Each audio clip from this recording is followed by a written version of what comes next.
9:30. That clock is slow.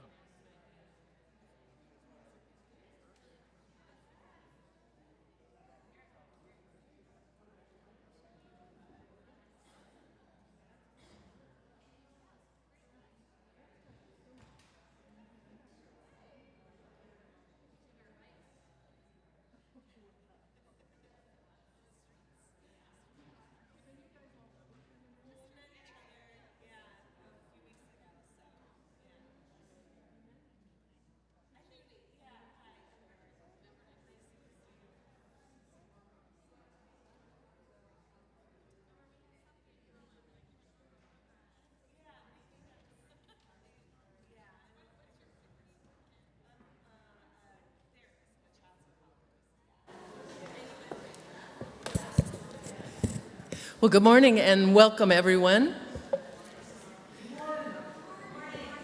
to the First Unitarian Church of Oakland. Did any of you run the marathon this morning? We did have someone who used to run the marathon, and then he would come here afterwards. I know that parking was tough. Was parking harder than usual today? So well done that you made it. So you may know my name is Laurel, and I serve as the minister of this congregation.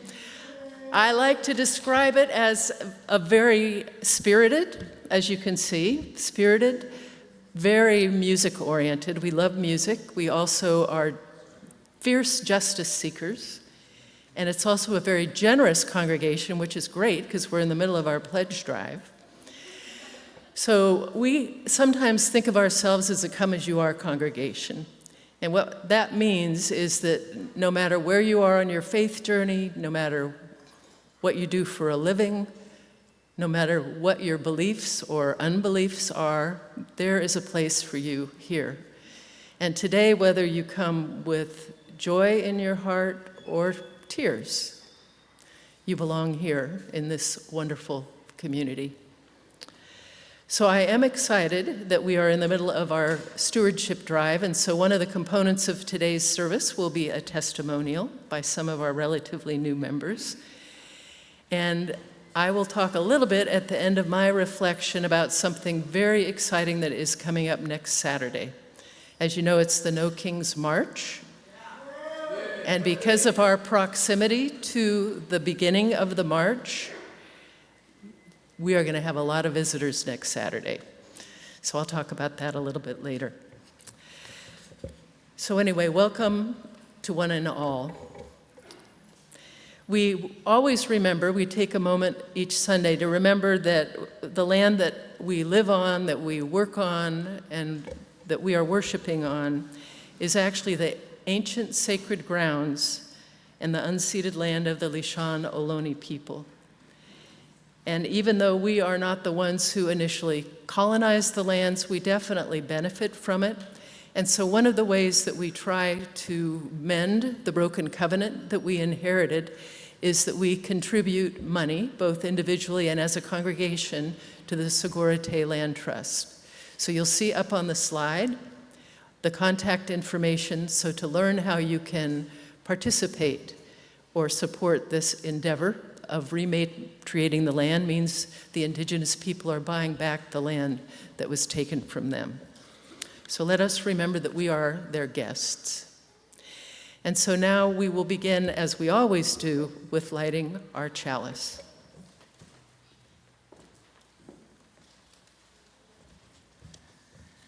So while Laurel, oh, by the way, I'm Sarah. While Laurel lights the chalice, we will recite our words, which will be on the slides. And if you know the hand motions that go with it, feel free. We light this chalice, symbol of Unitarian Universalism. May it remind us of the divine spark in all of creation, the power of love to heal what is broken, and to be grateful for life's blessings each day. Thank you.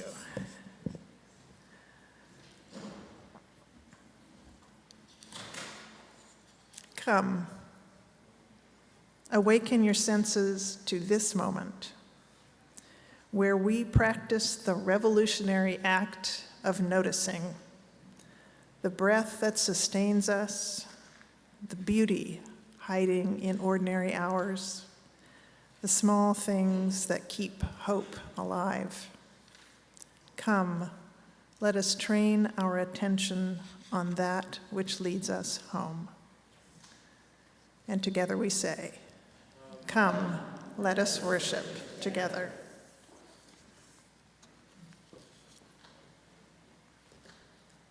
And for our peace candle, the words of Thich Nhat Hanh. The miracle is not to walk on water. The miracle is to walk on the green earth, dwelling deeply in the present moment and feeling truly alive. And together we say, peace is possible.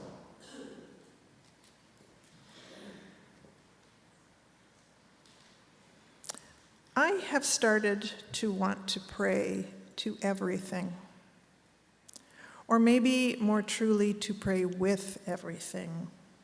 The wave, the blossom, the awkward smile, the dirty cotton, the broken glass, the rising ache, the wonder that opens in me when I trust that there was never even half a moment when all did not deeply, fully, wholly belong to each other. And together we say, Black Lives Matter. Good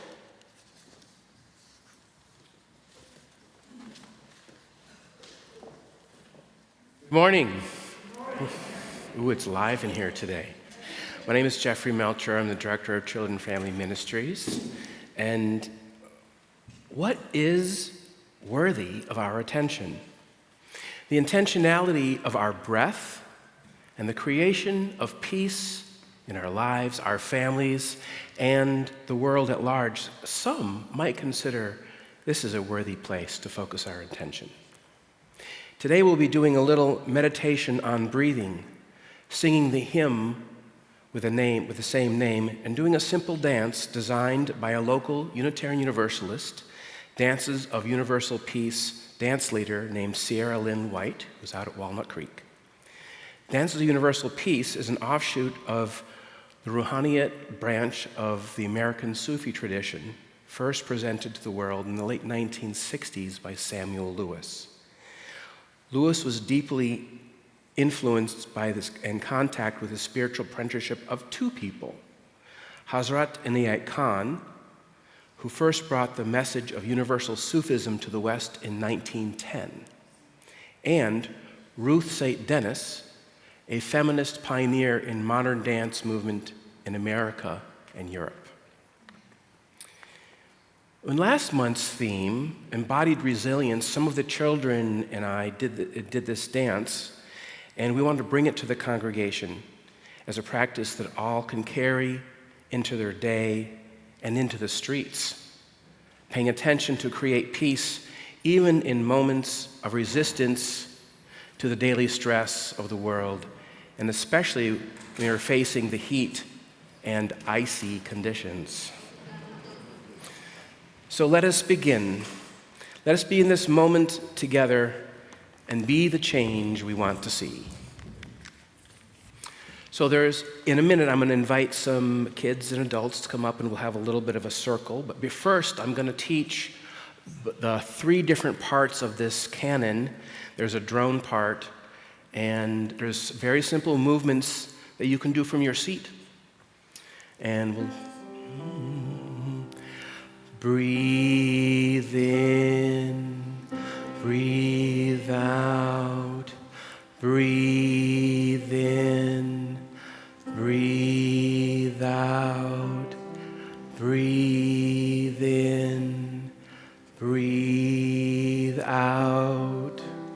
So that's the first part, and it's just a drone that you can just get right into it. The second part is a melody, and when we do break into the canon, Reverend Laurel will be leading this part. Just play ahead.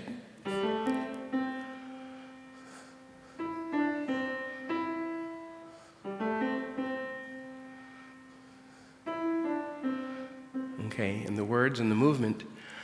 When I breathe in, I breathe in peace. When I breathe out, I breathe out love. Again, when I breathe in, I breathe in peace. When I breathe out, I breathe out love. Part 3 is a descant, which is a little bit higher, and I'll be leading that during the canon, which at that point, there'll be people up here moving around. Some of you might be in the aisles moving around. Some of you might be just sitting in the seats going like, yeah. Descant. When I breathe in peace. When I breathe out love. The movement you get to turn. When I breathe in peace. When I breathe out love. So you can figure out how to do that from your seated position. But the kids, there's some kids who've practiced this, and I would love to have them come up. Leela, we're not climbing on that. We're going to do dancing up here instead. And Georgie, you ready? Now's the time. And anybody, other kids who've practiced this? Any other adults who've practiced this? Come on up. And we're just going to do each of the 3 parts in sequence as we do this dance part, and then we'll go into the canon. And it might be a little messy. Yeah, Palmer. But just keep the flow. Okay? So we're going to go ahead and be in a circle here. That's right. So we don't actually hold hands on this one because we're going to turn and go like this. When I breathe in and walk in a circle. Sorry. Breathe in, breathe out. Breathe in, breathe out. Keep walking the circle. Breathe in, breathe out. So you stand here. You follow her. Breathe out, breathe in, breathe out. And the circle faces the center.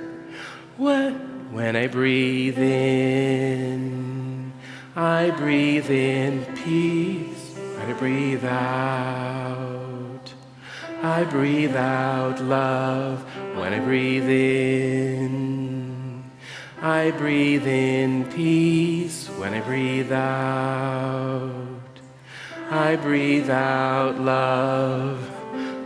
When I breathe in, when I breathe out love. When I breathe in, I breathe peace. When I breathe out love. One more time as a circle. Breathe in, breathe out, breathe in, breathe out. Breathe in, breathe out. When I breathe in, I breathe in peace. When I breathe out, I breathe out love.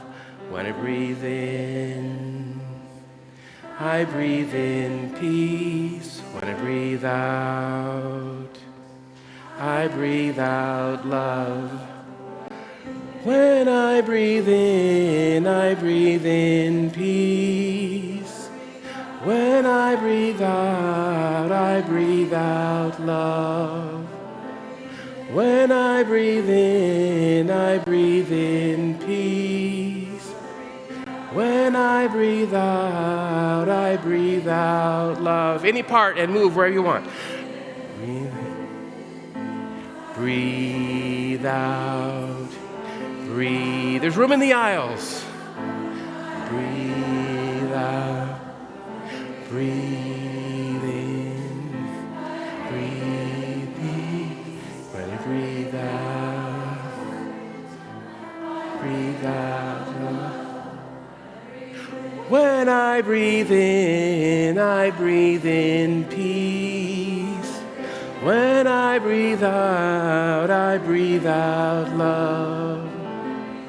When I breathe in peace.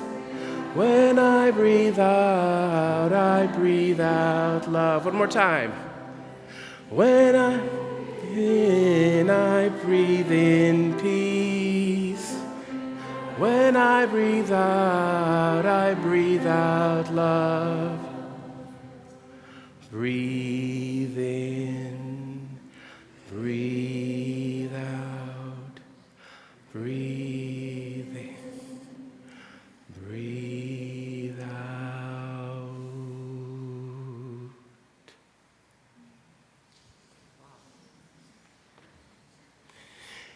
And I will sing the children to their classes if those who on the aisle want to make a bridge for the kids to go out.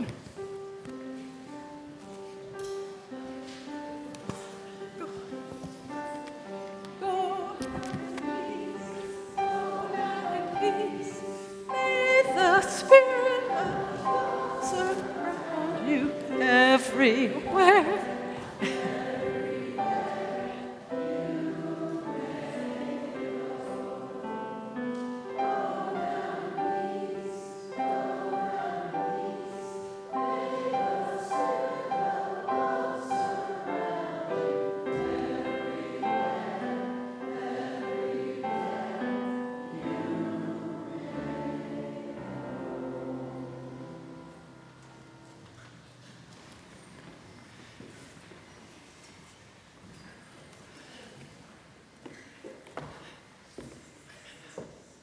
Did you know that we are in a transition upstairs on the 3rd floor?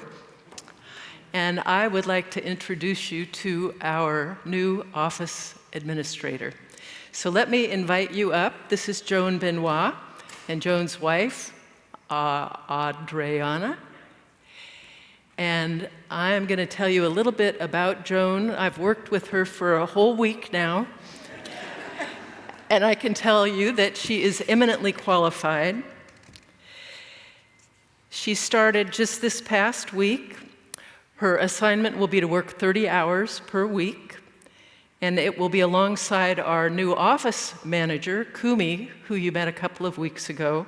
And Kumi works 15 hours a week and is a veteran. He's been here for 3 weeks now. And actually, we have detected some good chemistry between Joan and Kumi, so I'm thrilled about that.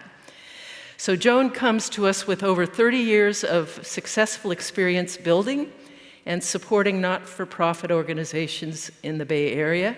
And she's been on both the administrative and the board sides of leadership, which is a big plus. She is an enrolled member of the Chippewa of the Thames First Nation and hails from Michigan. Yay, Michigan! And is also a leader in the LGBTQ community. She has called Oakland home for more than 3 decades. And so she and her wife, Adriana, and their son, Otis, who came under that arch and joined some of the other kids, who is 10 years old in 5th grade, they love to travel. And I guess your most recent trip was to Japan. So Joan gardens, she shuttles young Otis to all of his things, and is learning 5th grade math, which is not the same math that she learned. So Joan has a goal for her time with us, and her goal, which we sorely need, is to create and standardize systems that will help this congregation function more efficiently, while helping to maintain the mission and vision of the community. So let us give a warm welcome.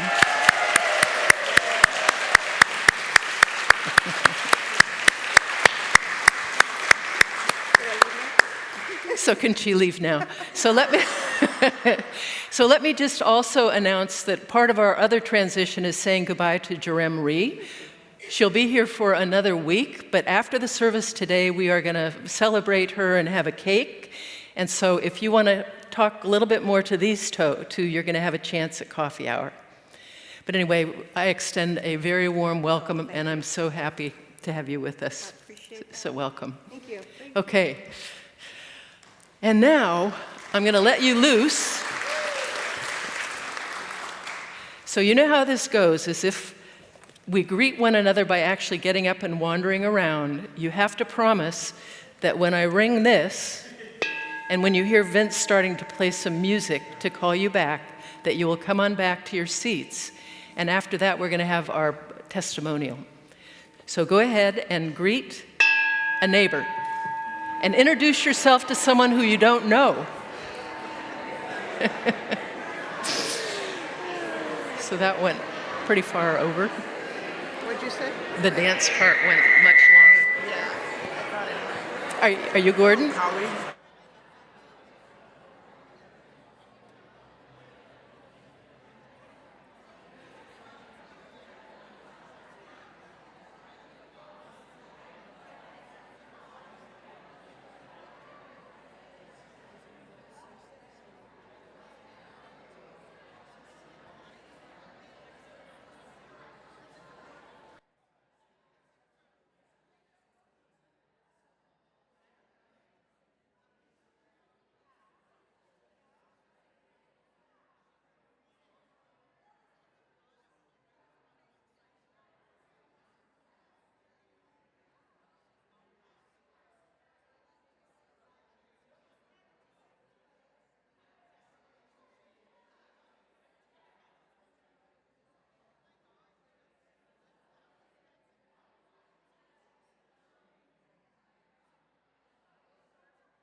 You'll have more time to talk in our potluck. So now I would like to introduce two of our relative new members who will tell you a little bit about, I hope, why you love this church. So this is Sandy Martin and Allie McDonald.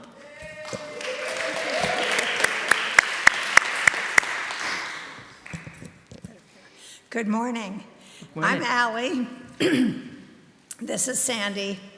And we are happy to make a few comments about stewardship. We came to this church just over a year ago after the inauguration of the current U.S. president. We were awash in feelings of how awful our politics were and, of course, still are. What we found here at the First Unitarian Church of Oakland was a community of welcoming people who are doing all sorts of good work. We found a community of resistance love, and energy for creating good in the world. It felt like home very quickly. In time, we joined the choir, which has been such a blessing. And I would encourage any of you who are so inclined to check it out and join us. It's a wonderful community. It's really our covenant in this church. It's become our covenant. We've been thrilled with the music leadership that's here. I've recently volunteered to work in the office once a week. Yeah, hey, Sandy. And it's brought me into connection with the new group of leaders at the church as the office staff transitions. We feel that any donations we have made to the church are totally worth the incredible value we have gained personally from being associated with this community, as we have attended various workshops, the women's retreat in August, and of course, the weekly church services. Moreover, we feel as part of this community, it is our privilege and responsibility to give what we can financially to support the people and good works of this church. In times of trouble like we are in now, it is even more important to us that this church grow and thrive. In summary, I just, as relative newcomers, I'd like to acknowledge and welcome other newbies here and enthusiastically invite you not only to give what you can financially, but to share your wisdom, your talents, and good works with us here at First Unitarian Church. Thank you. Thank you.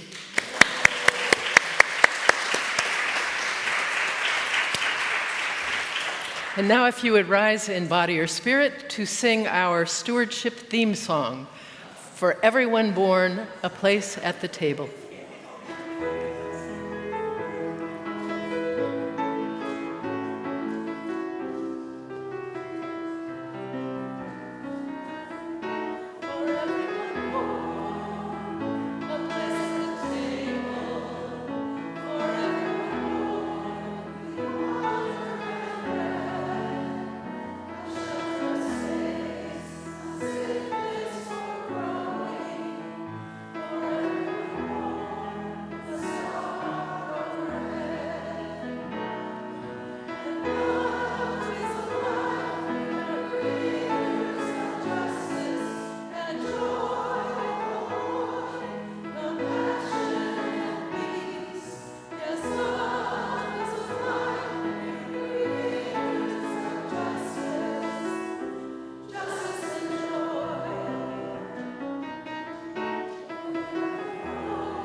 Okay, I just love singing that song. I'm just saying.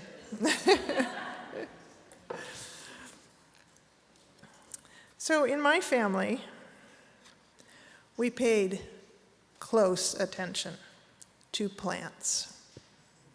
We could often be found walking slowly through the woods with heads bowed. You might easily have mistaken us for monks in walking meditation, but really we were looking at the plants at our feet, paying attention to leaf form, placement, and edge texture, to numbers of petals and types of symmetry in flowers, to habits, livelihoods, and structures, to symbiotic and familial relationships, to shape and texture and smell, coming to know plants and to love each one of them, prickly or soft, shy or flamboyant. My grandmother even made up a song to the tune of "Row, row, row your boat," but the words were, "Know, know, know your oaks. This is how they grow." And it taught us how to tell the difference between 5 different species of oak tree by their branching structure. So yes, paying attention to plants was important. Now, no one in my family was religious. We were not churchgoers, nor believers in God or spirituality or higher beings. But I think in those many hours of walking beside rivers and through woods, watching, listening, looking, touching, I was learning to pray. Because what is prayer but paying attention? I'm not talking about prayers of intercession, pleas for a certain outcome or requests for a miracle, but prayers of focus and deepening, of attending to what is being offered right in front of you, of letting what is present arrive, allowing it to fully open and accepting it, of being there with it, thorns and all. This is what I find here on Sundays, during a song, a poem, maybe embracing meditation. In this place of acceptance where I can bring whatever distracted, busy person I am with whatever prickly, weedy feelings I may not even be fully aware that I have, I find a place and a way to be present to myself, to slow down, notice, pay attention, to pray. In the Islamic tradition, during the month of Ramadan, which just ended this week, the act of fasting during daylight hours asks that you pay attention and not automatically do what you might do any other day of the year. The goal of the fast is to gain a taqwa, which is a state of constant awareness, focus, mindfulness, attention to the presence of God. And as Unitarian Universalists, we are charged to be present in this world with our hearts and minds open. Our faith asks us to pay attention, not shy away from or label or stash in a drawer the questions we confront, the fears we have, but to approach the world with love and honesty, willing and able to change and be changed by its offerings. So my sisters and I may have been brought up to appreciate nature, but we were, after all, kids. One summer, up in the mountains on a camping trip, we came upon a pool of water caught in a low spot, sitting under the sun. Stagnant, slimy, green, and smelly. We were all like, ew, yuck, gross, when my dad walked up. He just went right over to that pool, stuck his hand into that gloppy mess, and pulled out a handful of what just looked like slime, like oobleck, if you've read that Dr. Seuss story. He held it out to us and said, "Nice algae." with a big smile on his face. And pretty soon, we were all sticking our hands in, feeling the algae, squeezing it between our fingers, making patterns of it on our arms, and watching the drops drop back into the pool. In grabbing that handful, my father had helped us let go of what we knew. Algae is gross. And pay attention with new eyes. He held open a door through which we could find a new way. He helped us to literally hold what we had feared and hated, to really see it, and to love it in all its gloppy glory. The world is so full of plants, animals, ideas, feelings, choices, so much that it seems easier to skip to an answer, to a conclusion, to use AI on your phone to identify a tree, or read someone else's post to help you decide what you think. And sometimes that's the right choice. But with attention to the process and not just the answer, we can change our focus from avoidance to engagement, from fear to openness, and look at the weedy, thorny, smelly parts of life as offerings, as worthy of time and attention. May we choose to approach the people and things that come our way as offerings, to stop and pay attention, and even in the presence of confusion or grief or slime, to be willing to say, "Nice algae," hold open the door, and find a new way in an act of prayer. Thank you.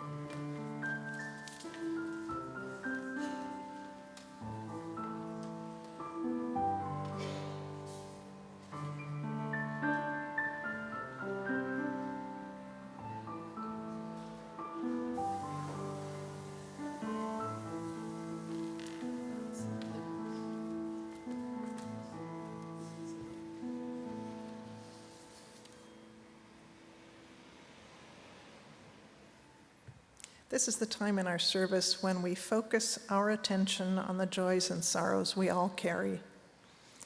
A memory, an achievement, a fear, or just anything that is filling our hearts.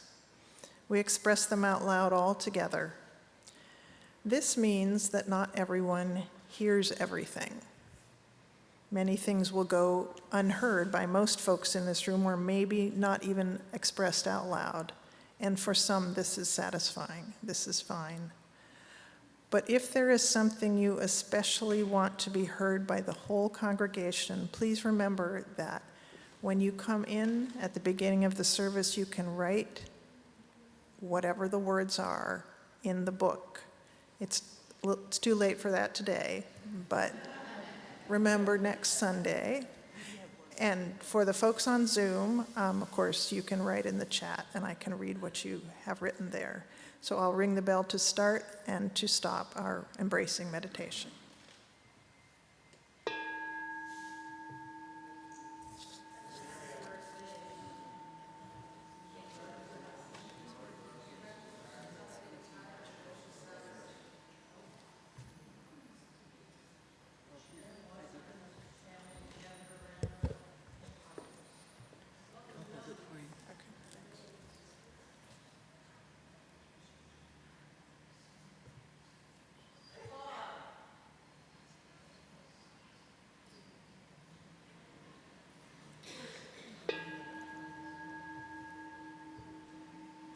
And from the book today, Brianna Boswick, Colorectal Cancer, May She Heal. And from the chat, remembering Helena Brooke, who passed on Thursday, and holding her partner Margot Fleming at this fragile time. And happy birthday to Frank Tabor. Yes, our Frank in 2 days. So let's make sure and say happy birthday to Frank. And together we say, we hold them in our care.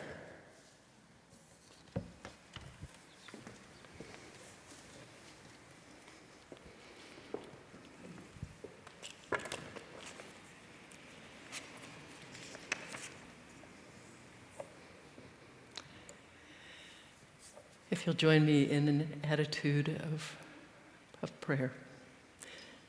This is called That Which Holds All by Nancy Schaefer. Because she wanted everyone to feel included in her prayer, she said right at the beginning several names for the holy.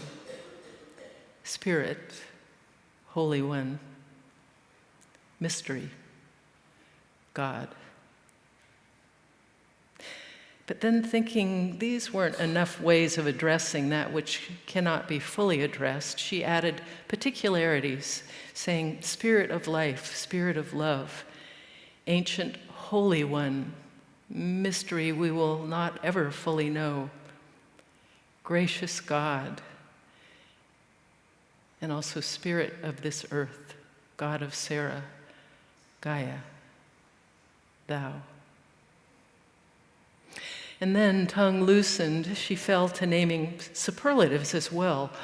Most creative one, greatest source, closest hope, even though superlatives for the sacred seemed to her probably redundant, but then she couldn't stop. One who made the stars, she said, although she knew technically a number of those present didn't believe the stars had been made by anyone or thing, but just luckily happened. One who is an entire ocean of compassion, she said, and no one laughed. That which has been present since before the beginning, she said, and the room was quiet. Then, although she hadn't imagined it this way, others began to offer names.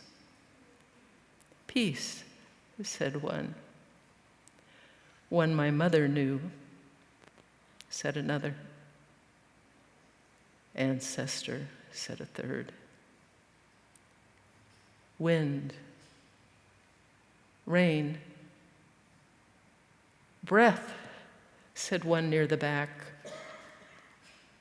Refuge, that which holds all. A child said, water. Someone said, Kuan Yin. Then, womb, witness, great kindness, great eagle, eternal stillness. And then there wasn't any need to say the things she'd thought would be important to say. And everyone sat hushed until someone said, Amen. Amen.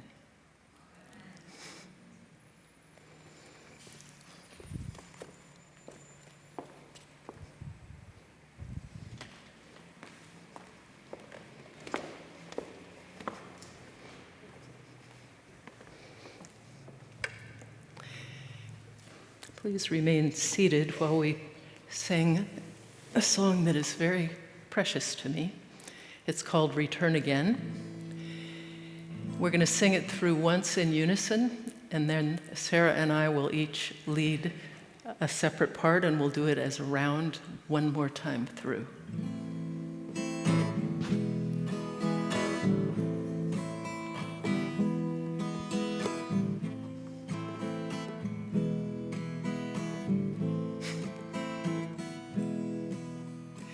Return again, return again, return to the home of your soul. Return again, return again, return to the home of your soul. Return to who you are, return to what you are, return to where you are, born and reborn again. Return to who you are, return to what you are, return to where you are, born and reborn again. Return again, return again, return to the home of your soul. Return again, return again, return to the home of your soul. Return to who you are, return to what you are, return to where you are, born and reborn again.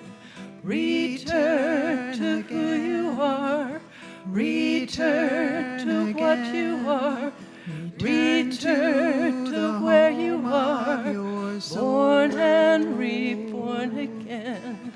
Return again, return again, return to the home of your soul.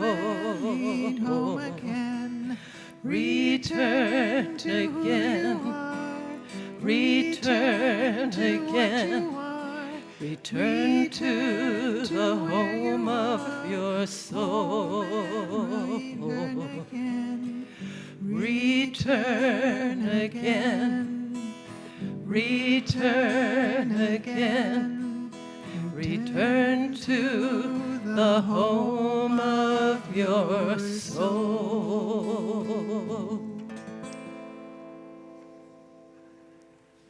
Thanks.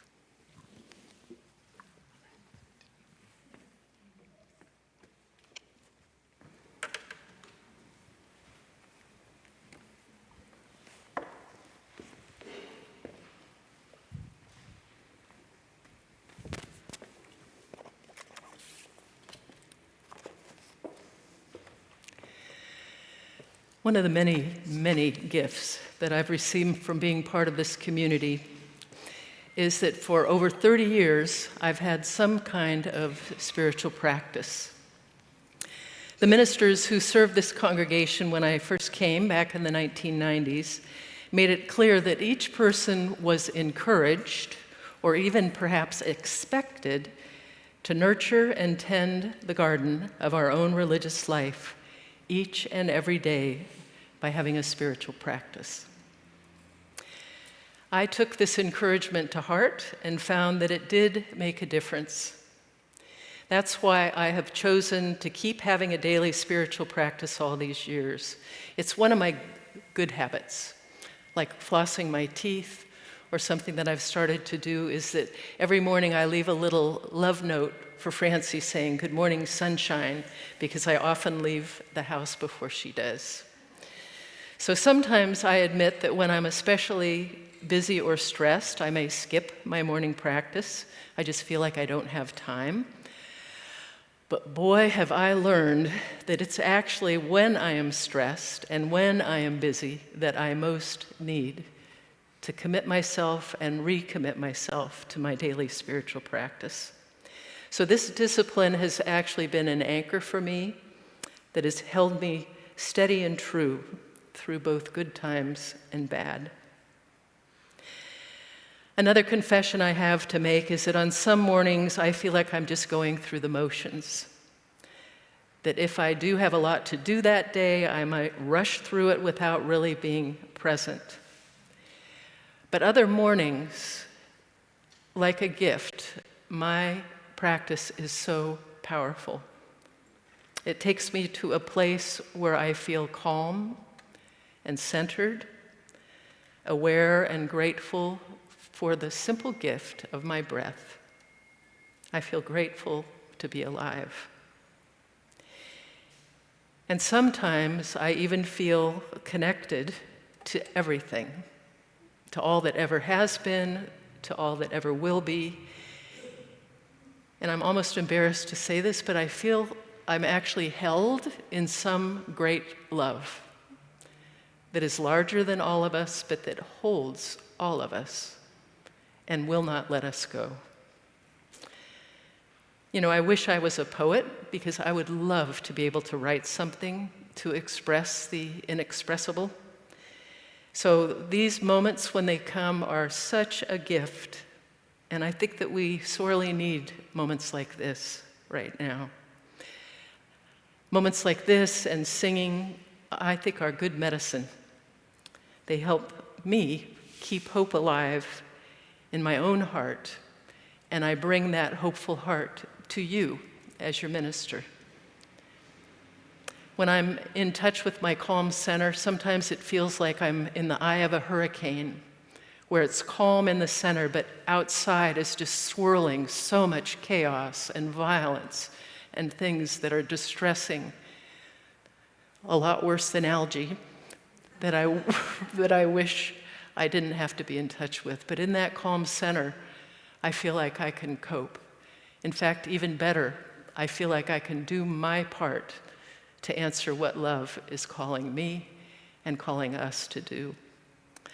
So the song that we just sang a few minutes ago comes close sometimes to describing the feeling that I have. So sometimes singing it does seem like returning to the land of my soul, the home of my soul.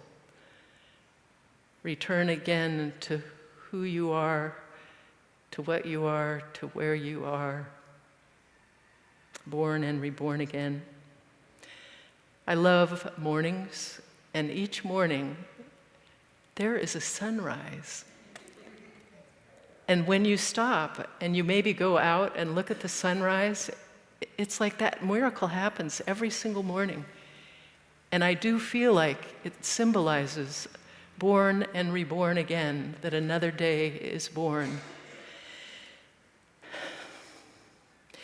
And I think one of the ways I could characterize my spiritual practice is that it's like a tuning fork, that it rings, and for the rest of my day I can just hear that centering sound, and it influences how I make my choices for the day and how I live that day.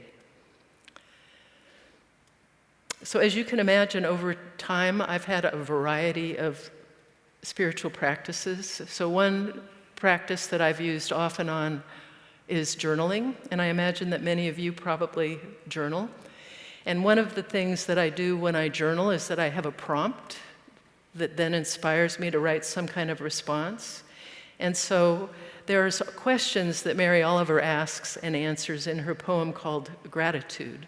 So I'm going to read you these questions, and what I'd like you to do is maybe keep these questions in mind during this service, maybe even during coffee hour, during Whistlemania. For you board members, maybe keep it in mind during the board meeting. So here's the questions. What do you notice?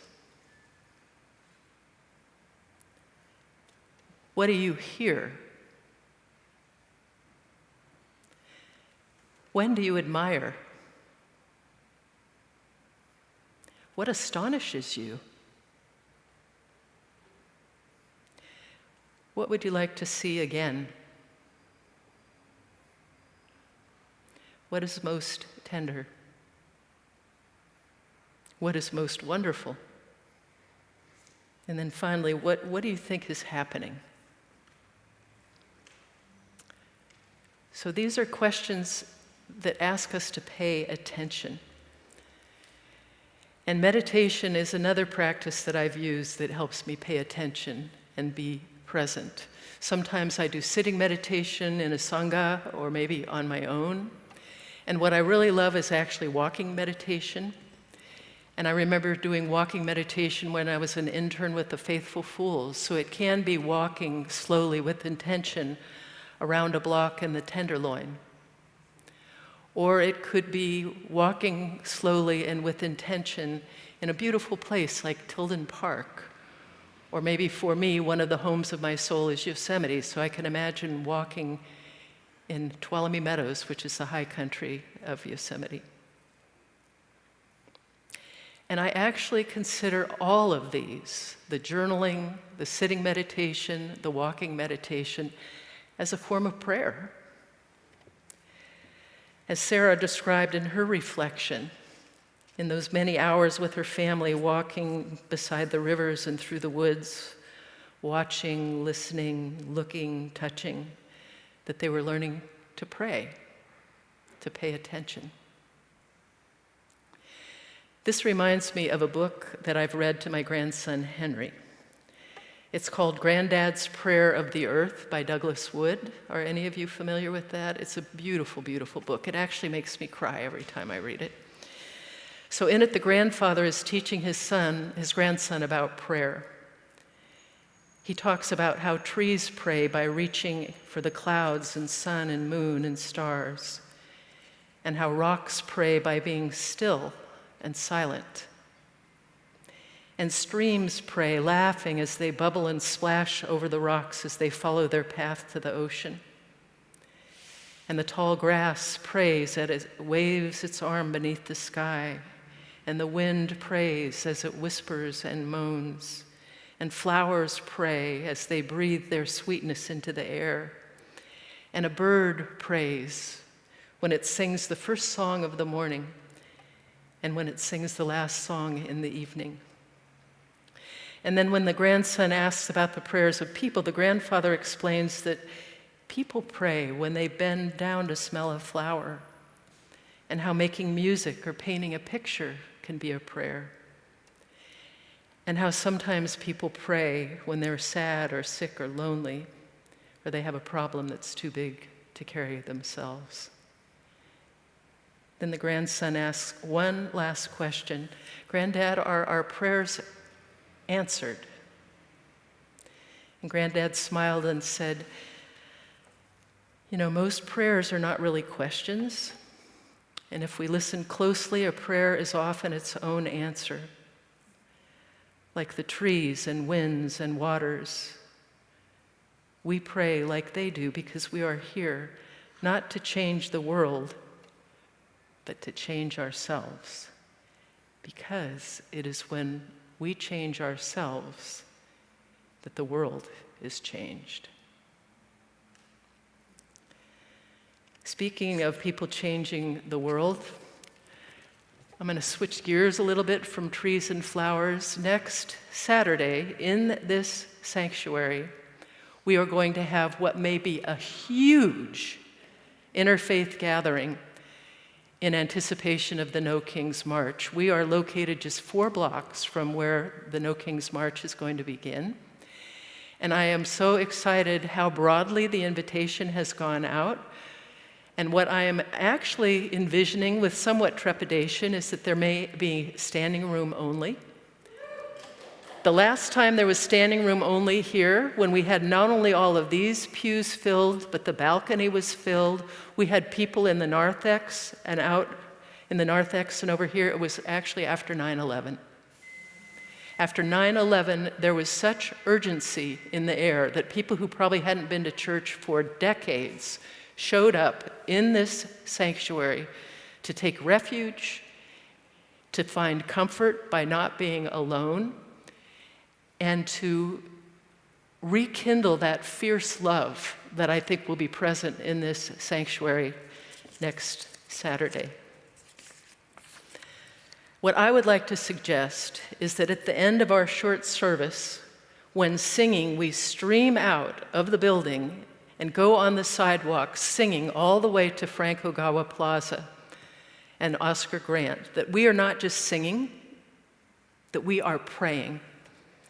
And that we are not just marching, we are praying. And we are not just protesting and resisting, we are praying for the safekeeping of frightened, vulnerable people. We are praying that someone in power might hear us, might see us, and listen to us as we join millions across the country, praying to stop putting profits over people, to stop the terror, the violence, the destruction, the unraveling of our democracy. This is our country, and so with sacred rage, the people are praying, enough! Yes, enough! Enough! And we mean it. So we will join together not only next Saturday, but as we move forward in sustained resistance, organized, planned resistance, we will pray and join together to say, enough. So I would like to end with a poem. I maybe won't read the whole thing since we're running out of time, but it is The Low Road by Marge Piercy. And I'll begin with some hard parts at the beginning. What can they do to you? Whatever they want. They can set you up, they can bust you, they can break your fingers, they can burn your brain with electricity, lure you with drugs till you can't walk, can't remember. They can take your child, wall up your lover. They can do anything you can't stop them from doing. So how can you stop them? The message of it is you cannot stop them alone. But you can stop them when you have maybe 2 people or 3 people or 10 people or 20 people, or what we're going to have next Saturday, hundreds of people, and all over the country we are going to have millions of people. And so here is the end of the poem. It goes on one at a time. It starts when you care to act. It starts when you do it again, and they say no. It starts when you say we, and know who you mean, and each day you mean one more. So let us say we, and each day we will say we means one more. So I hope to see a lot of you next Saturday, but we do still have a few little items here in our service this morning. So let me invite you, Sarah, up for our offertory.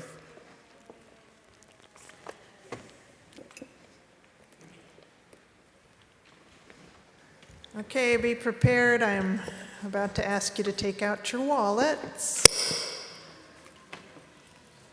You might wonder why we do this in the middle of a worship service. Isn't this just money grubbing? Well, we do it because worship is part of a circular energy system. When we get it right, a worship service sustains and fuels us. Each of us, in turn, keeps that energy circulating every time we bring a casserole to share, or serve on a committee, or give a hug, or sing in the choir. And in this cycle of give and take, sometimes the most useful form of energy is dollars. So, though this might seem like just business, it is really a continuation of worship, of saying, this is what matters, this is where our attention will be paid. And this month, we will be giving half of the collection to DRUM, Diverse and Revolutionary Unitarian Universalist Multicultural Ministries. By the way, we have with us one of my colleagues, Gordon, if you want to stand up. Aren't you the one who started? Oh, it's over here. You started DRUM, right? I gave the name to drum. Okay, well, thanks. So one of my colleagues here from Sepulveda. And it's an excellent name. It is the oldest and largest Unitarian Universalist people of color ministry organization in North America.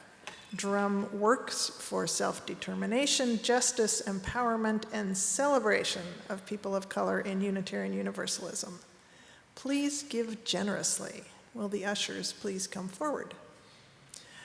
If this is your first time here, feel free to let the baskets pass. We're just really happy you're here.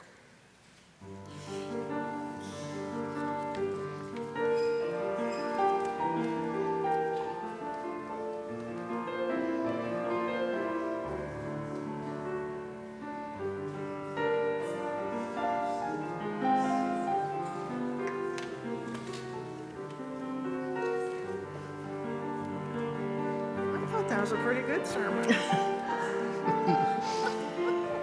Eighth.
is in the air. I was just envisioning in January when our ushers were inflatable animals. You've seen those protests in Portland? So we had a frog and a dinosaur and a unicorn. Anyway, but today we just have Janet and Mary. Thank you. So please join me in blessing our offering. Which is weaving a tapestry of love we call community. We dedicate ourselves and these our offerings. Thanks. This way. Good morning. I'm Kate Lunhart, one of your members of the Board of Trustees, and I have 5 announcements for you. So the first is please join us in Venti Hall after the service for our monthly potluck, and join us in saying goodbye to our cherished staff person, Jerem Ray, as well as blessing our March birthdays. Our Board of Trustees public meeting will be held in person today. This is a new practice for us so that it's more easy for you to join. It will be on the second floor program room from 12:30 to 2:40. The first 15 minutes from 12:30 to 12:45 are designated as your time to let us know any questions or comments for the board. Number 3. Help neighbors be prepared and safe. Join the Immigration Justice Team work party today in Venti Hall from 1:15 to 3:15 as we assemble salt packets, safety alert, and legal training for Whistlemania to distribute throughout the East Bay. Newcomers, please come for a 10-minute personalized orientation chat with Emily Stoper at the end of this service in front of the pulpit. Emily will help you get the most out of attending this church. And lastly, remember to check the Chalice Chatter weekly newsletter and our rolling news board for more upcoming events, resources, and information about the church. Thank you. So let us now rise in body or spirit and sing one of my favorite hymns, For All That Is Our Life, but I think in the interest of time, let's just do the first 2 verses.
The sirens are singing along.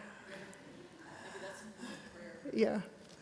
So as we extinguish our chalice, I'll read the words of Reverend Michelle Collins. The flame goes out.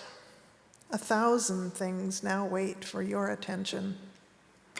Choose carefully what receives your gaze, your time, your wonder.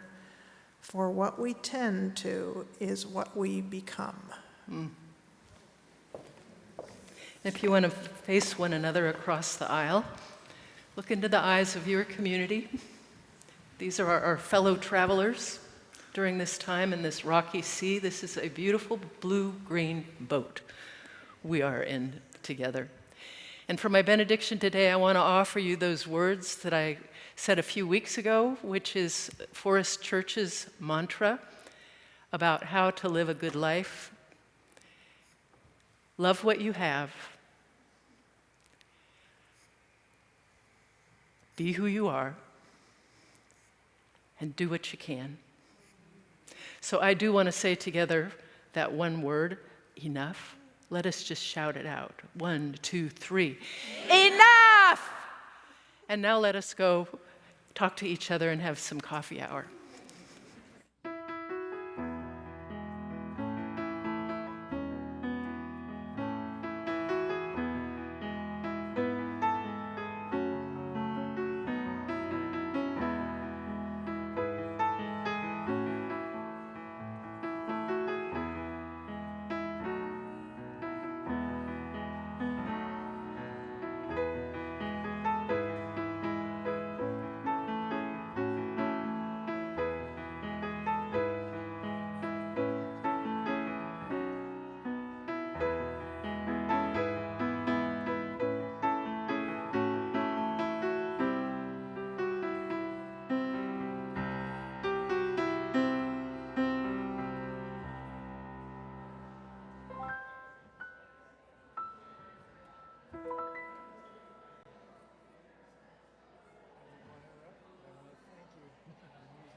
Thank you. That's very kind of you.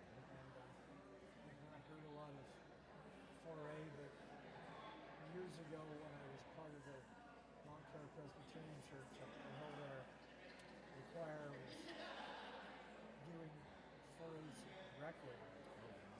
Are you familiar with that? No, not that familiar. I've heard it, but Yeah, and I hadn't sung in the choir for years and I had to get into it.